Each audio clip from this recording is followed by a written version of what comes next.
Cara, até meu trabalho é chão. Eu devo ter andado 1/3 do caminho, mais ou menos. E são 5 quilômetros até lá, da minha casa. Não, pra ser mais exato, é 5,3. É 5,3 quilômetros. E de volta, 10,6.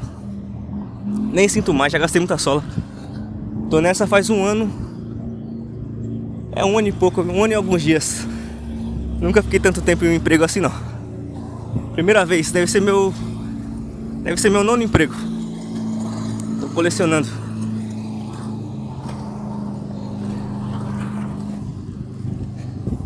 Pois bem, como até lá é um caminho considerável,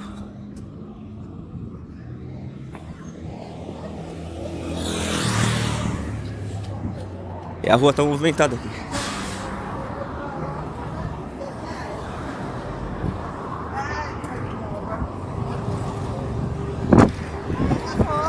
Pronto, deu pra atravessar.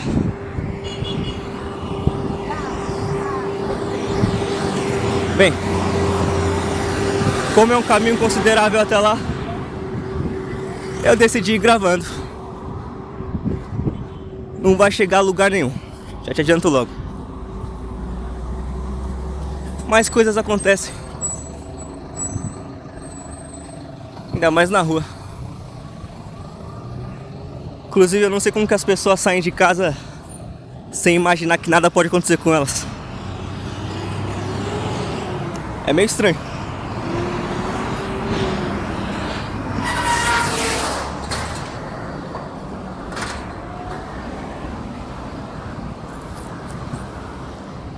Aí eu tava falando dos meus empregos, das minhas experiências profissionais.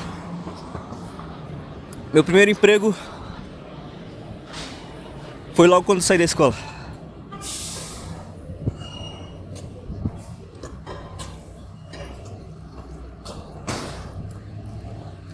Isso tem muito tempo já.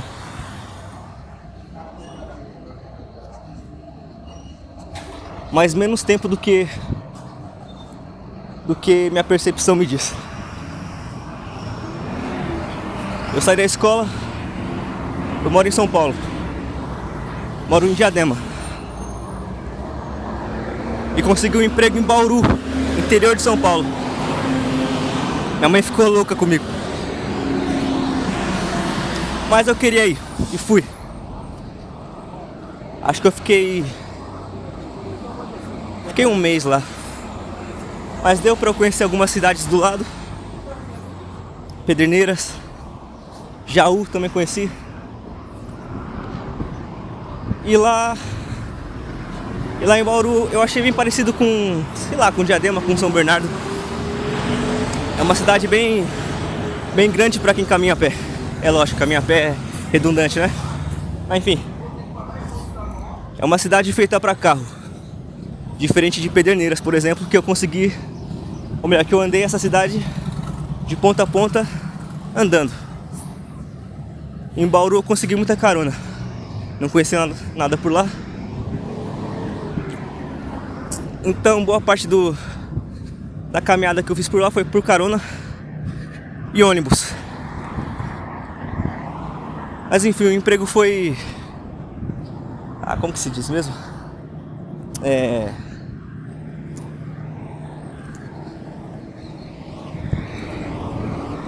Bom, televendas, alguma coisa assim. Era uma empresa, tinha vários setores e cada setor representava um banco. O setor que eu trabalhava era do Banco do Itaú. Pera aí. É isso mesmo.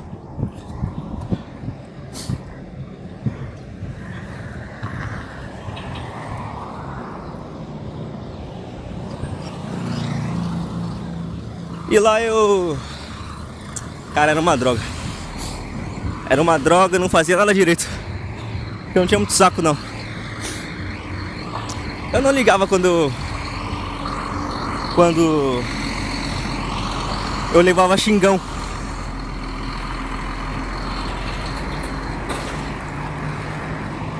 dos clientes. Porque é muito chato. Mas enfim, depois de um mês mais ou menos eu pedi a conta. Voltei pra São Paulo com o rabo entre as pernas.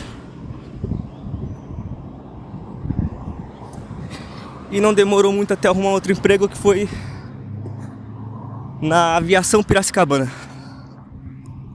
Foi numa rodoviária em Jabaquara. Ah, esse emprego acho que foi o melhor que eu tive.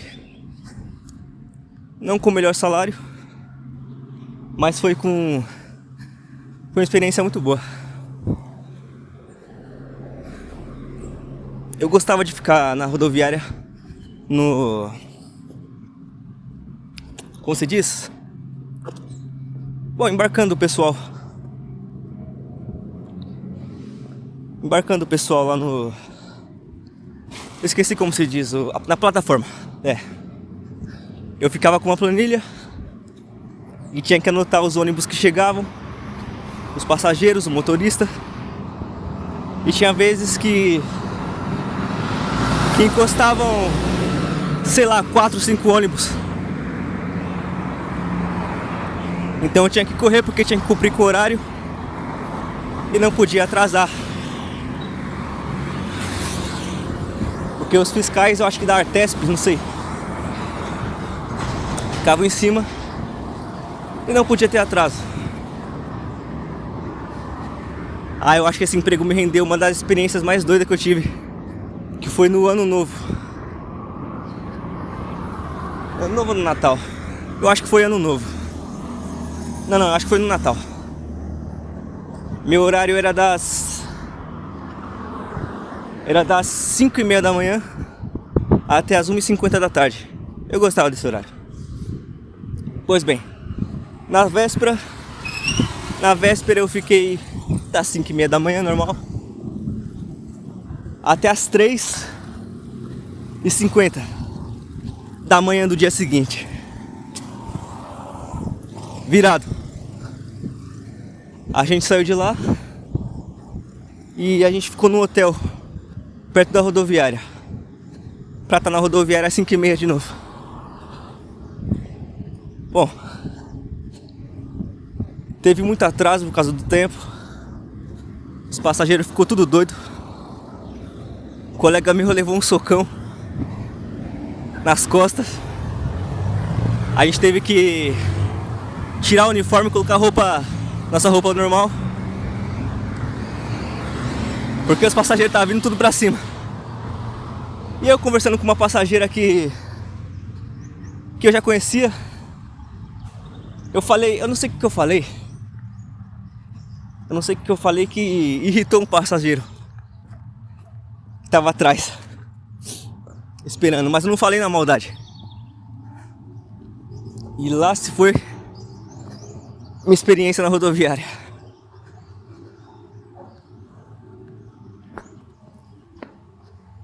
Depois desse...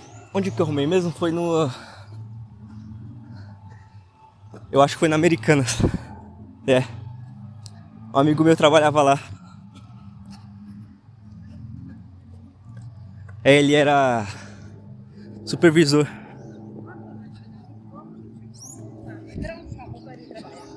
E com toda a caridade arrumou pra mim lá. Lá eu fiquei, eu acho que uns 6 meses. Uns 6 meses, 7 meses, não sei. Lá o salário era um pouco melhor. Mas nem preciso dizer, né? Era no shopping, na Americanas. Ou seja, não tinha vida. Nesse tempo eu tava fazendo, acho que um curso de mecânica.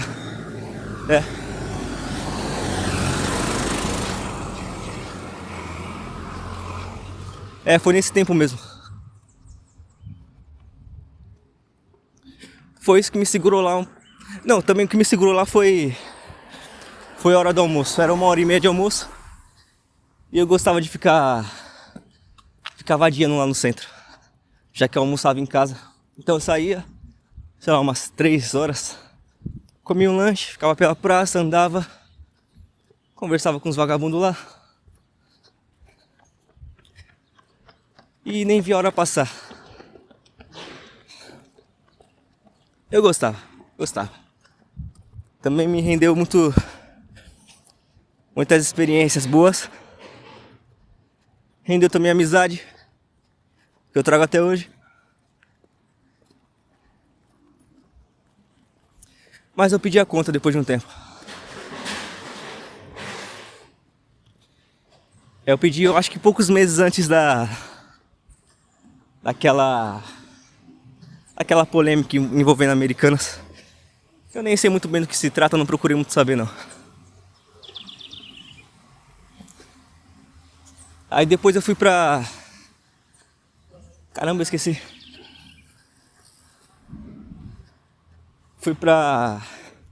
Eu fui trabalhar com meu tio. Em...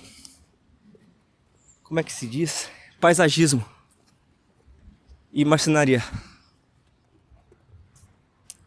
Essa experiência foi boa. Foi boa profissionalmente e pessoalmente também.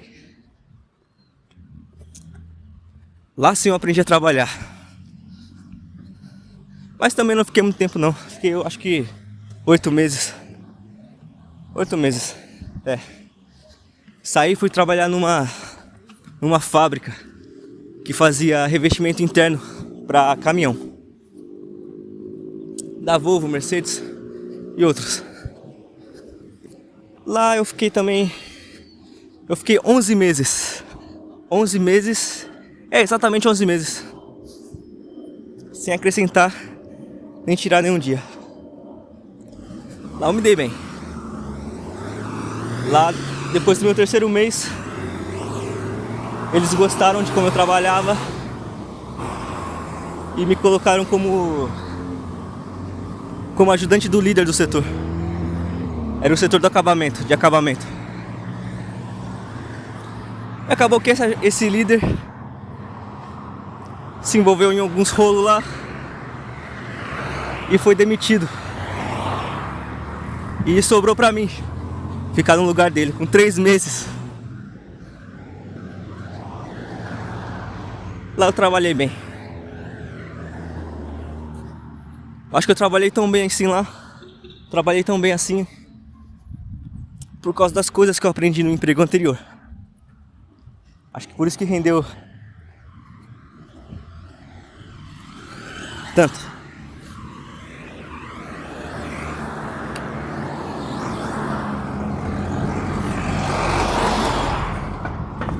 Enfim, mas depois eu saí de lá também com 11 meses. E foi lá que... Como que eu esqueci desse detalhe? Esse detalhe mudou minha vida. Foi lá que eu conheci a minha esposa.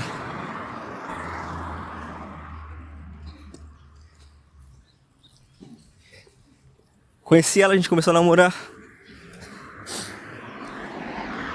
Eu acho que em menos de 4 meses a gente tava casado já, morando junto. E ela grávida. Não, ela ficou grávida um pouco depois. Foi um pouco depois.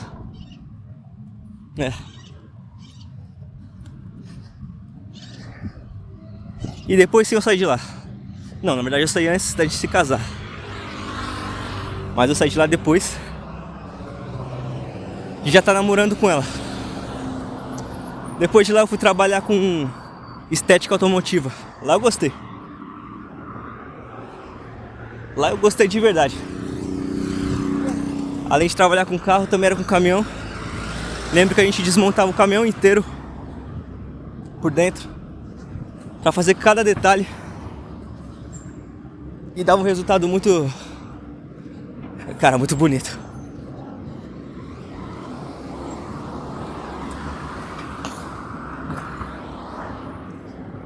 Caramba, tá um dia bonito hoje.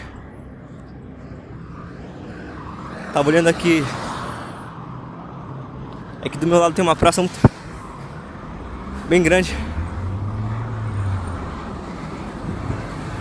E tá um clima da hora, ó.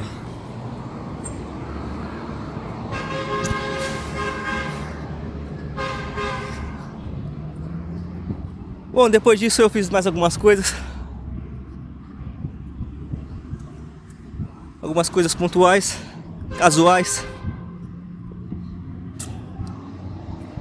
Mas não fiquei muito tempo em nenhuma delas. E aqui estou eu.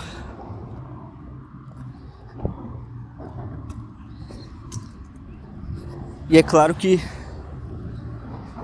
isso dá uma impressão de que eu sou muito vagabundo, irresponsável. O que mais?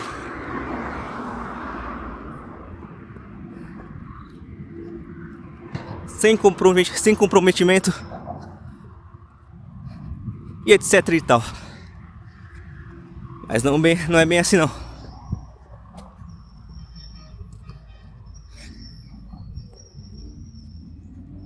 Não é bem assim. Meu maior objetivo profissional é prestar serviço por conta.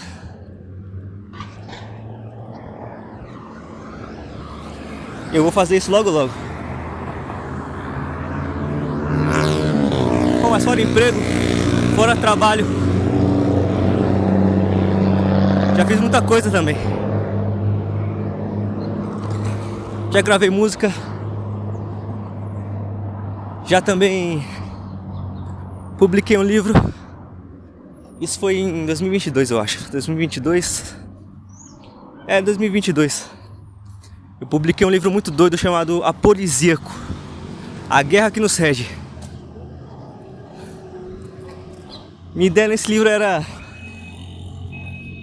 meio que mesclar o espírito dionisíaco e apolíneo. Eram poemas, poemas muito doidos. E eu acho que fui bem sucedido nisso. Embora depois disso essa editora não quis mais saber de mim. Mas acho que eu fui bem sucedido no que eu queria.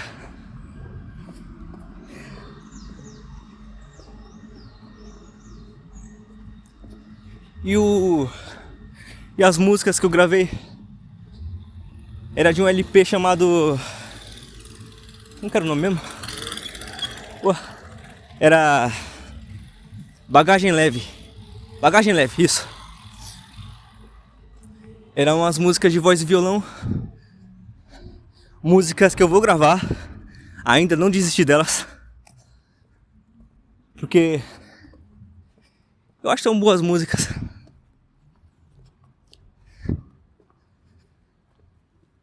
Bem simples. Quase primitiva. Mas são boas. Eu gosto. E, cara, alguns poemas do... Eu vou até falar um do livro Polisíaco, que eu acho... Hoje em dia eu não me atrai mais esse tipo de linguagem, não. Essa coisa muito rebuscada, como eu tentava fazer. Mas um poema que depois que virou música se chama Desejos, a Estrela Cadente. Esse é o poema que menos representa a minha ideia com o livro. Mas é mais ou menos assim. Eu devo lembrar ainda porque eu já musiquei ele. Então deve ter alguma coisa na minha cabeça ainda. Ele começa assim, com uma figura materna que diz: meus filhos, olhem no poente. Olhem e comecem... Como é que é mesmo? Ah, caramba. Eu não devia ter esquecido.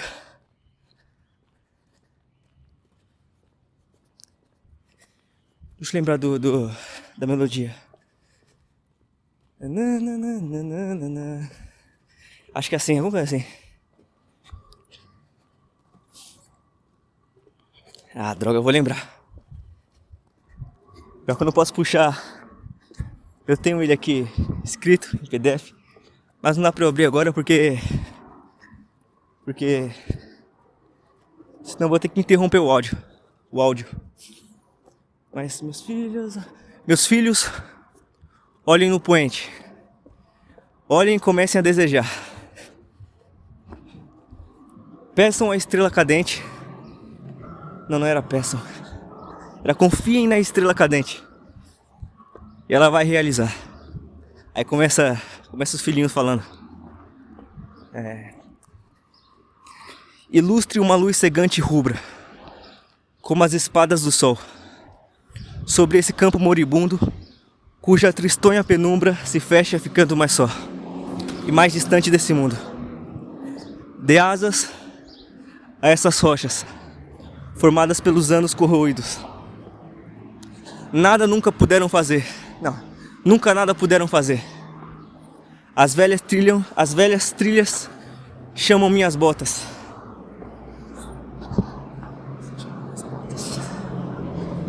Pois meus passos já foram varridos quando não podiam correr. Aí entra o refrão de novo. Meus filhos olhem no poente. Olhem e comecem a desejar.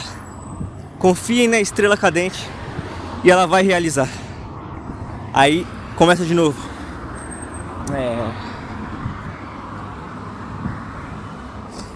Invente seres mitológicos. Ah, como que é mesmo, cara? Que droga, essa parte é muito boa. Seres mitológicos, invente seres mitológicos.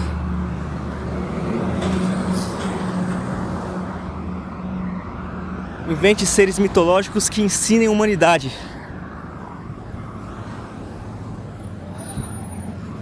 Faça... Ah, cara, que droga. Invente seres mitológicos que ensinem a humanidade. Faça... Ah, que droga, como que é mesmo essa parte, esse verso? Faça o paraíso aqui da terra, cuspir sua mundana santidade e banhar de luz a cada fera. Depois disso eu falo...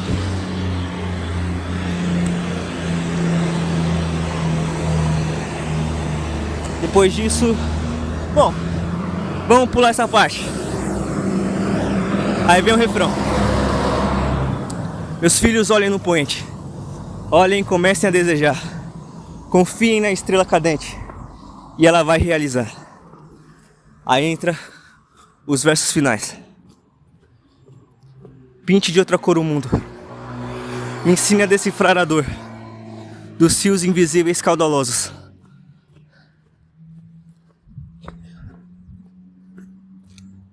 Os fios invisíveis caudalosos.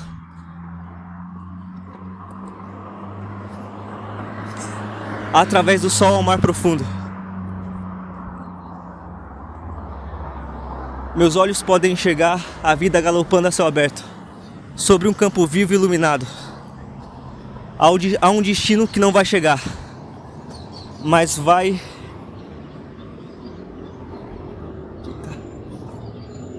Vai chegar, mas vai ditar... Ah, eu não lembro dessa parte também. Aí depois eu falo... Corte as raízes do soldado, corte as raízes do soldado, floridos no campo de batalha. Regue um delírio maior. Ah, cara, eu não lembro desse poema. Mas eu vou lembrar, eu vou vir aqui. Eu vou cantar ele. É isso. Com violão. Aí eu acho que eu lembro. Mas esse livro me fez querer escrever mais. Eu escrevi várias coisas depois dele.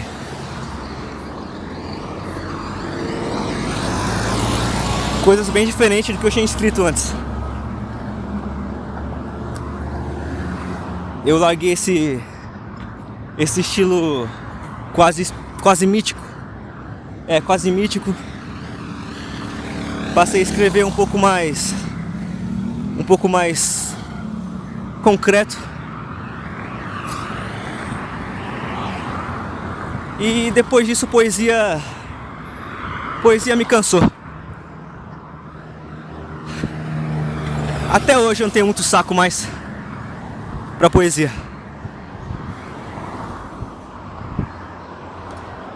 Mas música eu gosto. Aliás, é uma das coisas que eu mais gosto. É música.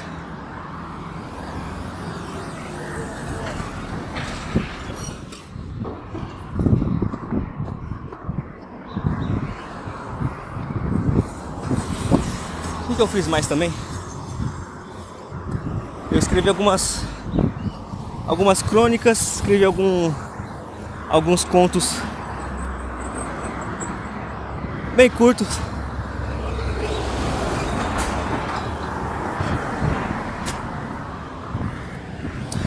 Sobre a gravação da música. Eu gravei num estúdio lá em Diadema chamado The Studio. The Espaço Estúdio. Era um pub. Nossa, que lugar da hora, cara. Que lugar fantástico. Era um barzinho, lá também tinha luthier.